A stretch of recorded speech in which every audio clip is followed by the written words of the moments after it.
Selamat pagi guys. Hari ni kita nak main teka makanan. Makanan apa? Nantikan. Chapati. Betul. Yes. Gambar kedua. Oh, favourite ni. Kari kepala ikan. Betul. Nice. Tosai. Tose. Salah. Tapi sekarang. Satu. Okey. Okey. Nasi biryani. Betul. Macam papadum. Tengok betul-betul.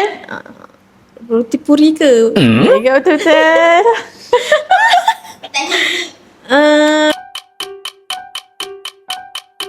Papadum lah kan? Betul. Ini apa? Pulut kelapa. Putu. Salah. Putu mayam.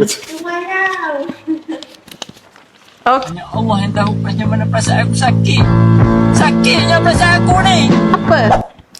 Samosa. Betul. Apa? Nan. Betul. Ini apa? Tosai. Betul.